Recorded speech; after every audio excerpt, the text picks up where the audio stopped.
지난 30년간 한국 남성의 전립선암 사망률이 10배 이상 늘어난 것으로 나타났습니다. 서구화된 생활 양식과 고령화 등으로 인해 계속해서 전립선암 환자가 늘어날 것으로 보이는데요. 이 때문에 조기 발견과 치료의 중요성이 더욱 커지고 있습니다. 네, 그래서 이 시간에는 전문가와 함께 이 전립선암의 발병 원인과 치료 방법에 대해 알아보겠습니다. 인천 성모병원 비뇨기과 이동환 교수 전화로 연결됐습니다. 교수님 안녕하십니까? 네, 안녕하세요. 네, 우선 이 남성들에게 발생하는 대표적인 암 질환 중에 하나죠. 이 전립선암, 어떤 질환인지부터 설명해 주시죠. 네, 용어 그대로 그 전립선에 발생하는 종양을 말합니다. 네. 그 전립선의 위치가 방광 바로 밑에 위치하고 또 그 안에 그 요도가 통과하기 때문에 소변 볼 때 좀 불편하게 느낄 수 있습니다. 미국에서는 그 흑인한테서 주로 많이 발생하고 있고 아시아인은 상대적으로 좀 낮게 발생하는 걸로 알려져 있습니다. 예. 앞서 말씀드렸지만 지난 30년간 한국 남성의 전립선암 사망률이 10배 이상 늘어났다는 조사 결과가 나왔는데요. 이렇게 전립선암으로 인한 사망률이 증가한 이유가 뭐라고 보십니까? 예, 전립선암은 다른 암에 비해서 비교적 진행 속도가 느리다고 알려져 있습니다. 예. 하지만 최근에는 그 노인 인구가 증가하게 되고 또 서구화된 식습관에 의해서 육류나 지방의 섭취가 늘고 또 운동 부족으로 인해서 비만해지고 이런 점들에 의해서 그 전립선암이 빠른 속도로 증가하고 있고 또 거기에 따라서 그 고위험 그 전립선암 환자가 많이 증가하고 있습니다. 예. 네.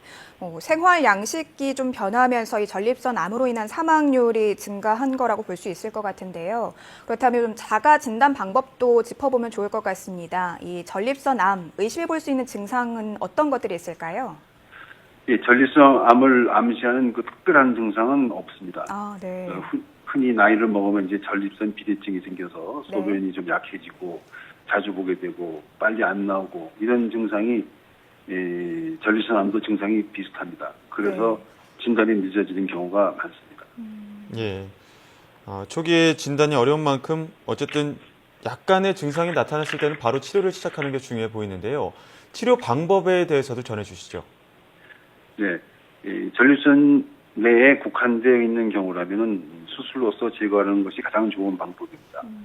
하지만 수술은 그 발기부전이나 요실금 같은 후유증을 남긴 경우가 있기 때문에 예. 망설이는 경우가 좀 있습니다. 네. 하지만 요즘은 또 로봇 수술이 있기 때문에 이러한 후유증이나 부작용을 최소화할 수 있습니다. 또한 이 수술은 기대 수명이 10년 이상이 되어야 수술을 하게 됩니다.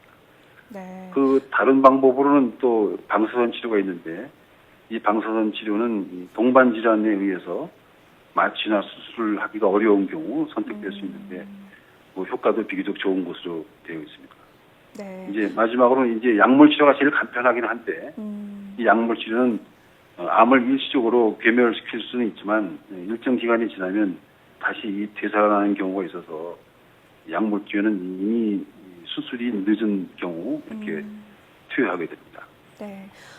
수술과 방사선 치료 그리고 약물 치료 이렇게 세 가지 방법에 대해 좀 짚어봤는데요.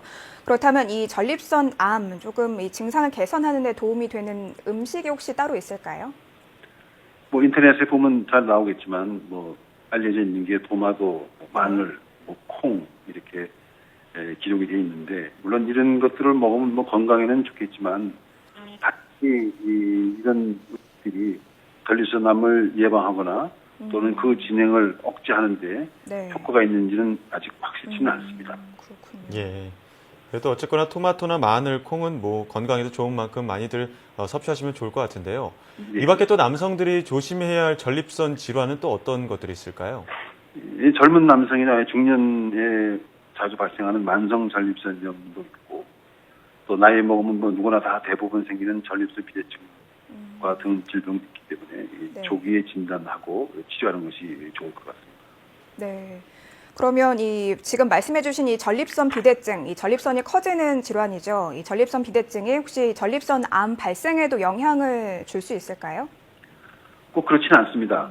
전립선 비대증은 전립선이 안쪽에 주로 발생하고 네. 전립선암은 전립선이 바깥쪽에 주로 발생을 합니다. 그래서 발생 부위가 좀 다릅니다. 그렇기 때문에 이 전립선 비대증이 나중에 전립선 암으로 바뀌지는 않습니다. 예. 하지만 대부분 고령의 전립선 암 환자이기 때문에 수술을 하거나 하다 보면 전립선 비대증이 동반되는 경우가 많습니다. 네. 예.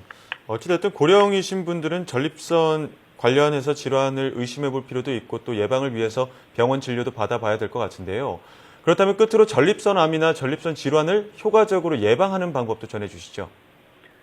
예, 전립선 암은 뭐 가족력, 뭐 유전적인 요인, 뭐 식생활 습관 등이 원인이라고 하지만 어느 거 하나 뭐 확실한 부분은 없습니다. 예. 따라서 예방이라고 할 만한 뚜렷한 방법은 없고 간단한 혈액 검사로 조기 발견이 가능하기 때문에 정기적인 그 검진이 최선의 예방책이라고 생각합니다. 예. 예방할 수 있는 방법이 그렇게 뚜렷하게 있는 건 아니기 때문에 어찌됐든 건강한 생활 습관이나 정기적인 병원 진료, 진단을 중요할 것 같습니다. 지금까지 인천 성모병원 비뇨기과 이동환 교수와 함께 이야기 나눴습니다. 교수님 오늘 말씀 감사합니다. 네, 감사합니다.